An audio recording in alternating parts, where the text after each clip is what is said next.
Your internet school channel तुम्हारे सकल के स्वागत। तो आज के আমরা ক্লাস 8 এর রায়ান মার্টিন কোশ্চেন ব্যাংক অনুসারে মডেল সেট 7 এর কোশ্চেন অ্যানসারগুলো সলিউশন করব। তো দেরি না করে চলো ভিডিওটা শুরু করা যাক। তো প্রথমে বলেছে যে ঠিক শব্দটা বেছে নিয়ে শূন্যস্থান পূরণ করো। একের একে বলেছে চিরস্থায়ী বন্দোবস্ত চালু। অপশন এ তে বলেছে হেস্টিংস, অপশন বি তে বলেছে ডালহৌসি, অপশন সি তে বলেছে কর্নওয়ালিস। সঠিকটা হচ্ছে অপশন সি কর্নওয়ালিস। তারপরে একের দুয়ে বলেছে বঙ্গভঙ্গ পরিকল্পনা করেছিলেন। Option A Dufferin, option B Curzon, option C Minto. সঠিকটা হচ্ছে অপশান বি কার্জন। তারপর একের তিনে বলেছে জাতীয় কংগ্রেসের প্রথম সভা বসেছিল। অপশান এ মাদ্রাজে, অপশান বি গোয়ায়, অপশান সি বোম্বাইতে। সঠিকটা হবে অপশান সি বোম্বাইতে। তারপরে একের চারে বলেছে দাদন বলতে বোঝায়। অপশান এ অগ্রিম অর্থ, অপশান বি বেগার সম, অপশান সি আবওয়াব। সঠিকটা হবে অপশান এ অগ্রিম অর্থ। তারপর একের পাঁচ বাংলায় বিপ্লবী আন্দোলনের সঙ্গে জড়িত ছিল। অপশান এ হিন্দু প্যাট্রিয়ট পত্রিকা, অপশান বি যুগান্তর পত্রিকা, অপশান সি সোমপ্রকাশ পত্রিকা। সঠিকটা হবে অপশান বি যুগান্তর পত্রিকা। তারপরে হচ্ছে একে বলেছে পাঁচশালা বন্দোবস্তের প্রবর্তন করেন কে? উত্তরটা হবে ওয়ারেন হেস্টিংস। তারপর দুয়ের দুয়ে বলেছে কে রেলপথ ব্যবস্থার পরিকল্পনা করেন? উত্তরটা হচ্ছে লর্ড ডালহৌসি। তারপরে দুয়ের তিন বলেছে কে আইন করে সতীদাহ প্রথা নিষিদ্ধ করেন? উত্তরটা হচ্ছে লর্ড বেন্টিঙ্ক। তারপরে হচ্ছে দুয়ের চারে বলেছে বাংলায় কত খ্রিস্টাব্দে নীল বিদ্রোহ শুরু হয়? উত্তরটা হচ্ছে 1859 মধ্যে। তারপরে হচ্ছে দুয়ের পাঁচ 19 শতকে সভা সমিতির যুগ বলেছেন কে? উত্তরটা হচ্ছে অনিল শীল। তারপরে হচ্ছে দুয়ের ছয় ভারত মাতা চিত্রটি কার আঁকা? উত্তরটা হচ্ছে অবনীন্দ্রনাথ ঠাকুর। তারপরে হচ্ছে দুয়ের সাত কে জাতীয় মেলা প্রতিষ্ঠা করেছিলেন? উত্তরটা হচ্ছে নবগোপাল। তারপর হচ্ছে দুয়ের আট কাকে মুসলমান সমাজের রামমোহন বলা হয়? উত্তরটা হচ্ছে সৈয়দ আহমেদ খানকে। তারপরে হচ্ছে দুয়ের নয় অবশিল্পায়নের ফলে কোন কোন কুটির শিল্পের সর্বাধিক ক্ষতি হয়? তাঁত শিল্প, কাঠ শিল্প। এবার দুয়ের দশ মহলারি বন্দোবস্ত কত খ্রিস্টাব্দে প্রবর্তিত হয়? উত্তরটা হবে 1822 খ্রিস্টাব্দে। তারপরে হচ্ছে তিনের বলেছে কস্তম্ভের সঙ্গে খস্তম্ভ মিলিয়ে লেখো। কস্তম্ভে একে বলেছে হিন্দু প্যাট্রিয়ট, দুয়ে বলেছে বাহাদুর শাহ জাফর, তিনে বলেছে রাজা রামমোহন রায়, চারে বলেছে বিজয় কৃষ্ণ গোস্বামী, আর পাঁচে বলেছে সাঁওতাল বিদ্রোহ। খস্তম্ভে এতে বলেছে শেষ মোগল সম্রাট, বিতে বলেছে সতীদাহ বিরোধী আন্দোলন, সিতে বলেছে ব্রাহ্ম সমাজ, ডিতে বলেছে সিধু কানু, ইতে বলেছে নীল বিদ্রোহ। তাহলে একেরটা ই, দুয়েরটা এ, তিনেরটা বি, চারেরটা সি, আর পাঁচেরটা ডি হবে। তারপরে বলেছে চারে নিচে বিবৃতিগুলি কোনটি ঠিক কোনটি ভুল লেখো। একে বলেছে রেলপথের বিস্তারের মাধ্যমে দেশীয় পণ্যে ভারতের বাজার ছেয়ে গেছিলো, এটা ভুল হবে। তারপর চারের দুয়ে বলেছে 1794 খ্রিস্টাব্দে চিরস্থায়ী বন্দোবস্ত চালু, এটা ভুল হবে। তারপর চারের তিনে বলেছে টেলিগ্রাফ ব্যবস্থা কোম্পানির শাসনের কথা মাথায় রেখে বানানো হয়েছিল, এটা ঠিক হবে। তারপর চারের চারে বলেছে ক্ষুদিরাম বসু ও প্রফুল্ল চাকি কিংসফোর্ডকে মারতে গিয়েছিলেন, এটা ঠিক হবে। তারপর চারের পাঁচে বলেছে নরমপন্থীরা চরমপন্থীদের কার্যকলাপকে 3 দিনের তামাশা বলতেন, এটা ভুল হবে। যে বেমানান শব্দগুলি খুঁজে বের করো। একে বলেছে রামমোহন রায়, দেবেন্দ্রনাথ ঠাকুর, কেশবচন্দ্র সেন, দয়ানন্দ সরস্বতী। তার বেমানানটা হচ্ছে দয়ানন্দ সরস্বতী। তারপর দুই বলেছে কলকাতা, ইংল্যান্ড, বোম্বাই, মাদ্রাজ। বেমানানটা হচ্ছে ইংল্যান্ড। তারপর তিনে বলেছে জমিদার, ইজারাদার, সাঁওতাল, মহাজন। বেমানানটা হচ্ছে সাঁওতাল। তারপর চারে বলেছে সিধু কানু, চাঁদ, বিরসা মুন্ডা। বেমানানটা হচ্ছে বিরসা মুন্ডা। আর পাঁচে বলেছে বাহাদুর শাহ জাফর, নানা সাহেব, তিতুমির, মঙ্গল পাণ্ডে। বেমানানটা হচ্ছে তিতুমির। একে বলেছে সূর্যাস্ত আইন কাকে বলে? সূর্যাস্ত আইন ছিল 1793 খ্রিস্টাব্দে কর্নওয়ালিস প্রবর্তিত চিরস্থায়ী বন্দোবস্তের একটি শর্ত। সূর্যাস্ত আইন চিরস্থায়ী বন্দোবস্তে জমিদারকে বছরের একটি নির্দিষ্ট দিনের মধ্যে কোম্পানির প্রাপ্য রাজস্ব জমা দিতে হতো। শেষ দিনে সূর্য অস্ত যাওয়ার আগেই প্রাপ্য রাজস্ব কোম্পানিকে জমা দিতে না পারলে জমিদারের জমিদারি হাতছাড়া হতো। কোম্পানির রাজস্ব আদায়ের এই নিয়মকে সূর্যাস্ত আইন বলা হয়। চিরস্থায়ী বন্দোবস্তে জমির অধিকার জমিদারের দখলে থাকলেও বাস্তবে সমস্ত জমির চূড়ান্ত মালিকানা ছিল কোম্পানির হাতে। কোম্পানি জমির মালিকানা নিজের হাতে রাখার জন্য সূর্যাস্ত আইন চালু করে। তারপর 6.2 সম্পদের বহির্গমন কাকে বলে? যুদ্ধে ইংরেজ ইস্ট ইন্ডিয়া কোম্পানি জয়লাভ করে, এরপর বিভিন্ন উপায়ে তারা অর্থ সংগ্রহ করে ইংল্যান্ডে পাঠায়। এই ঘটনাকে সম্পদের বহির্গমন বলা হয়। 6.3 দামিন ই কোহ কি? দামিন ই কোহ কথার অর্থ হলো পাহাড়ের প্রান্তদেশ। সাঁওতালরা বিভিন্ন কারণে নিজেদের এলাকা ছেড়ে রাজমহল পাহাড়ের প্রান্তদেশে বসবাস শুরু করেছিল। তারা বহু পরিশ্রমের দ্বারা এখানকার জঙ্গল পরিষ্কার করে জমিকে চাষযোগ্য ও বাসযোগ্য করে তুলেছিল। সাঁওতালদের এই নতুন অঞ্চলকে দামিন ই কোহ বলা হয়। 6.4 ওয়াহাবি কথাটির অর্থ কি?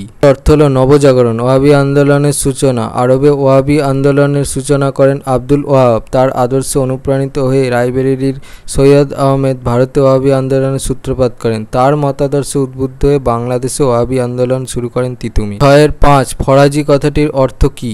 এটি ফরাজ শব্দ থেকে এসেছে, এর অর্থ আল্লাহর আদেশ। ফরাজি আন্দোলন 19 শতকে ভারতে মুসলমানদের মাধ্যমে ইসলামের পুনরুজ্জীবন নিয়ে যে আন্দোলন চলেছিল তা পূর্ব বাংলায় ফরাজি আন্দোলন নামে পরিচিত হয়। ফরাজি আন্দোলনের প্রবর্তক ছিলেন হাজী শরীয়তুল্লাহ। 7 নববঙ্গ বা ইয়ং বেঙ্গল কাদের বলা হয়? নববঙ্গ আন্দোলন কেন ব্যর্থ হয়? নববঙ্গ বা young Bengal Anglo Indian Henry Louis Vivian Derozio ছিলেন কলকাতার হিন্দু কলেজের তরুণ শিক্ষক। যুক্তিবাদী এই শিক্ষকের অনুগামী ছাত্রদের নববঙ্গ বা ইয়ং বেঙ্গল বলা হয়। ইয়ং বেঙ্গল গোষ্ঠীর উল্লেখযোগ্য সদস্যগণ হলেন প্যারীচাঁদ মিত্র, রাধানাথ সিকদার, রামতনু লাহিড়ী, দক্ষিণারঞ্জন মুখোপাধ্যায় প্রমুখ। কার্যকলাপ: ইয়ং বেঙ্গল গোষ্ঠী বাল্যবিবাহ, বহুবিবাহ, জাতপাত প্রভৃতি সামাজিক কুপ্রথার বিরুদ্ধে সোচ্চার হয়েছিল। ব্যর্থ হয় কেন? হিন্দু কলেজের অধ্যাপক ডিরোজিওর অনুগামী ছাত্রদল নববঙ্গ নামে পরিচিত। বাংলাদেশের সমাজ সংস্কার আন্দোলনে তারা অতি সক্রিয় ভূমিকা গ্রহণ করে, কিন্তু বিভিন্ন কারণে তাদের আন্দোলন ব্যর্থ হয়। ব্যর্থতার কারণ: গঠনমূলক কর্মসূচির অভাব। আন্দোলনের নেতাদের গঠনমূলক কর্মসূচির অভাব ছিল। পাশ্চাত্য সভ্যতা সম্বন্ধে স্পষ্ট ধারণা না নিয়ে তারা হিন্দু ধর্মকে আক্রমণ করে, ফলে তাদের আন্দোলন জনসমর্থন লাভ করেনি। সীমাবদ্ধ আন্দোলন: এই আন্দোলন শহরের বুদ্ধিজীবীদের মধ্যেই সীমাবদ্ধ ছিল, সাধারণ মানুষের সঙ্গে তাদের যোগাযোগ ছিল না। অনিন্দ শীলের মতে তারা গজদন্ত মিনারে থাকতেন। দে লিভড ইন ইনফোনারি টাওয়ার্স। দেশের অধিকাংশ মানুষ যেখানে দুর্দশাগ্রস্ত শ্রমজীবী, তাদের কথা তারা ভাবেনি। উচ্ছৃঙ্খলতা: বঙ্গীয় আচরণ সমাজ মেনে নেয়নি। তারা ছিল সমাজচ্যুত একটি গোষ্ঠী। সমাজে তারা সাময়িক অস্থিরতা সৃষ্টি করেছিল, কোনো সামাজিক বিপ্লবের জন্ম দিতে পারেনি। 7 ইলবার্ট বিল কি? উদারপন্থী বড়লাট লর্ড রিপন এর নির্দেশে আইনসচিব স্যার কোর্টনি পেরিগ্রিন ইলবার্ট ইউরোপীয় ও ভারতীয় বিচারকদের বিচার ব্যবস্থায় সমতা দানের উদ্দেশ্যে এই বিল বা খসড়া তৈরি করেন 1883 খ্রিস্টাব্দে। ইলবার্ট বিল একজন ভারতীয় সেশন জজ একজন ইউরোপীয় সেশন জজ এর সমমর্যাদার অধিকারী হলেও সমক্ষমতা সম্পন্ন ছিলেন না। একজন ভারতীয় জজ একজন ইউরোপীয় অপরাধী বিচার করতে পারতেন না। ইলবার্ট বিল ভারতীয় সেশন জজদের সেই অধিকার প্রদান করে। পরিণতি: এই বিল এর বিরুদ্ধে ইউরোপীয়রা ডিফেন্স অ্যাসোসিয়েশন গঠন করে তুমুল আন্দোলন করে। শেষে ইউরোপীয়দের স্বার্থরক্ষার জন্য জুরি ব্যবস্থা যুক্ত করে বিলটি পাস হয়। বিলটির প্রকৃত উদ্দেশ্য ব্যর্থ হয়।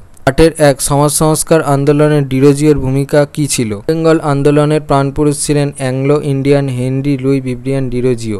1809 থেকে 1831 খ্রিস্টাব্দে। মাত্র 17 বছর বয়সে তিনি হিন্দু কলেজের শিক্ষক হিসাবে যোগ দেন। যুক্তিবাদী মুক্তমনা এই শিক্ষক সহজেই ছাত্র সমাজে সমাদৃত হন। ডিরোজিওর অনুগামীরা ইয়ং বেঙ্গল নামে পরিচিত। দলের উল্লেখ্য সদস্যবৃন্দ: প্যারীচাঁদ মিত্র, রাধানাথ সিকদার, রামতনু লাহিড়ী, দক্ষিণারঞ্জন মুখোপাধ্যায়, কৃষ্ণমোহন বন্দ্যোপাধ্যায়, রসিককৃষ্ণ মল্লিক প্রমুখ ইয়ং বেঙ্গলের উল্লেখযোগ্য সদস্য ছিলেন। ইয়ং বেঙ্গলের সমাজ সংস্কারক আন্দোলন: ডিরোজিও ভারতীয় সমাজ ও ধর্মের কুসংস্কারগুলি দূর করার চেষ্টা করেন। তার ছাত্ররাও তার সঙ্গে এই কাজে যোগ দেন। হিন্দু সমাজের কুসংস্কারকে জাতিভেদ প্রথা, অস্পৃশ্যতা, সতীদাহ প্রথা তারা তীব্রভাবে আক্রমণ করেন। স্বাধীন চিন্তা ও যুক্তিবাদের প্রসার ঘটানোর জন্য ডিরোজিও প্রতিষ্ঠা করেন একাডেমিক অ্যাসোসিয়েশন। এখানে ঈশ্বরের অস্তিত্ব, পৌত্তলিকতা, পুরোহিততন্ত্র, সামাজিক কুসংস্কার প্রভৃতি বিষয়ে আলোচনা ও বিতর্ক চলত। তারা নারী মুক্তির জন্য নারী শিক্ষা বিস্তারেরও পক্ষপাতী ছিলেন। পরিশেষে বলা যায়, ডিরোজিয়ানদের প্রচারে ও ব্যবহারে রক্ষণশীল হিন্দু সমাজে প্রবল আলোড়ন সৃষ্টি হয়। ডিরোজিওকে হিন্দু কলেজ থেকে বহিষ্কার করা হয়। ইয়ং বেঙ্গল সদস্যদের উগ্র কালাপাহাড়ি মনোভাবের ফলে সমাজ থেকে তারা বিচ্ছিন্ন হয়ে যান। 19বিংশ শতকের 4 দশক থেকে এই আন্দোলন ধীরে ধীরে নিষ্প্রভ হয়ে পড়ে। পর 8 বঙ্গভঙ্গের বিরুদ্ধে স্বদেশী আন্দোলন কীরকম ছিল? আন্দোলন: স্বদেশী হল বয়কট আন্দোলনের পরিপূরক। বিদেশি দ্রব্যের পরিবর্তে স্বদেশে দ্রব্য উৎপাদন, প্রচার ও তার ব্যবহার করার ফলে স্বদেশী আন্দোলন পরিপূর্ণতা লাভ করে। বঙ্গভঙ্গ বিরোধী আন্দোলনে স্বদেশীর আদর্শ বিশেষ মাত্রাযুক্ত করেছিল। স্বদেশী আন্দোলনের উদ্দেশ্য ছিল দেশবাসীর প্রয়োজনীয় সামগ্রী দেশেই উৎপাদন করা। শিল্প স্বদেশীর অনুপ্রেরণায় দেশে অনেক শিল্প কারখানা গড়ে উঠেছিল। এই সময় প্রতিষ্ঠিত হয়েছিল বস্ত্র, ঔষধ, লৌহ ইস্পাত, দেশলাই, চিনি, কাগজ, কালি প্রভৃতি শিল্প কারখানা। আচার্য প্রফুল্লচন্দ্র রায়ের উদ্যোগে প্রতিষ্ঠিত হয়েছিল বেঙ্গল কেমিক্যাল। নীলরতন সরকার প্রতিষ্ঠা করেছিলেন সাবান কারখানা। জামশেদজি টাটা জামশেদপুরে প্রতিষ্ঠা করেন লৌহ ইস্পাত কারখানা। স্বদেশী আন্দোলনের প্রভাবে অনেক ছাত্র ইংরেজি স্কুল বর্জন করেছিল। সরকার ছাত্রদের আন্দোলন থেকে দূরে রাখার জন্য নানা দমনমূলক সার্কুলার জারি করেছিল। অ্যান্টি সার্কুলার সোসাইটি এই দমনমূলক সরকারি সার্কুলারের বিরুদ্ধে কলকাতায় অ্যান্টি সার্কুলার সোসাইটি প্রতিষ্ঠা করা হয়েছিল। সোসাইটির উদ্দেশ্য ছিল বিদ্যালয় থেকে বহিষ্কৃত ছাত্রদের শিক্ষার ব্যবস্থা করা। স্বদেশী শিক্ষা প্রতিষ্ঠান স্বদেশী আন্দোলনের যুগে প্রতিষ্ঠিত হয় রংপুর জাতীয় বিদ্যালয়। 1906 খ্রিস্টাব্দের 11 মার্চ 92 জন সদস্য নিয়ে সত্যেন্দ্রনাথ ঠাকুরের সভাপতিত্বে প্রতিষ্ঠিত হয় জাতীয় শিক্ষা পরিষদ। এই শিক্ষা পরিষদ ভারতে অনেক প্রাথমিক ও মাধ্যমিক এবং কারিগরি প্রতিষ্ঠান গড়ে তুলেছিল। বঙ্গভঙ্গ বিরোধী আন্দোলনের সমর্থক ছিল স্বদেশী আন্দোলন। স্বদেশী দ্রব্য উৎপাদন ও ব্যবহার এবং স্বদেশী শিক্ষা প্রতিষ্ঠান গড়ে তোলার মাধ্যমে জাতীয়তাবাদ প্রবল হয়ে ওঠে। 8.3 ব্রিটিশ কোম্পানি আমলে রায়তালি বন্দোবস্ত সম্পর্কে আলোচনা করো। ইস্ট ইন্ডিয়া কোম্পানি ভারতীয় কৃষকদের কাছ থেকে সঠিক রাজস্ব আদায়ের জন্য বিভিন্ন অঞ্চলে নানা ধরনের ভূমি রাজস্ব ব্যবস্থা চালু করে, যার মধ্যে অন্যতম ছিল রায়তালি বন্দোবস্ত। রায়তালি বন্দোবস্ত ইংরেজ আমলে সরকারের সঙ্গে রায়ত বা কৃষকের সরাসরি রাজস্ব প্রদানের ব্যবস্থাকে রায়তালি বন্দোবস্ত বলা হয়। মাদ্রাজের গভর্নর থমাস মানরোকে রায়তালি বন্দোবস্তের জনক বলা হয়। 1820 খ্রিস্টাব্দে মাদ্রাজ ও বোম্বাই প্রেসিডেন্সিতে এই রাজস্ব ব্যবস্থা চালু হয়েছিল। রায়তালি বন্দোবস্তের বৈশিষ্ট্য। রায়তালি বন্দোবস্তের বৈশিষ্ট্যগুলি হলো, এই ব্যবস্থায় রায়ত বা কৃষকের সঙ্গে সরকারের সরাসরি রাজস্ব প্রদানের ব্যবস্থা ছিল। এই ব্যবস্থায় রায়ত জমির মালিক হতো না। নির্দিষ্ট খাজনা দেওয়ার বিনিময়ে 20 বা 30 বছরের জন্য জমি ভোগ করার অধিকার পেত সে। এই ব্যবস্থায় রাজস্বের হার নির্ধারিত হতো উৎপন্ন ফসলের অংশ হিসাবে। আবার কোথাও 45%, কোথাও 55% খাজনা নেওয়া হতো। এই ব্যবস্থায় ইচ্ছে মতো যখন তখন রাজস্ব বৃদ্ধি করা হতো না। 20-30 বছর অন্তর রাজস্বের হার বৃদ্ধি করা হতো। রায়তালি বন্দোবস্তের ফলাফল। রায়তালি বন্দোবস্তের সুফল ও কুফল দুই ছিল। সুফল। রায়তালি বন্দোবস্তের সুফলগুলি ছিল, রায়তালি বন্দোবস্তে মধ্যস্বত্বভোগী শ্রেণীর শোষণ ছিল না। এই ব্যবস্থায় কৃষককে সরকার নির্ধারিত রাজস্ব দিতে হতো, বাড়তি কর দিতে হতো না। নিয়মিত খাজনা প্রদান করে জমি থেকে রায়তকে উচ্ছেদ করা হতো না। কুফল। রায়তালি বন্দোবস্তের কুফলগুলি হলো, এই ব্যবস্থায় কৃষক জমির মালিকানা পেত না। কৃষক ছিল কোম্পানির ভাড়াটে চাষি মাত্র। এই ব্যবস্থায় রাজস্বের হার ছিল খুব বেশি।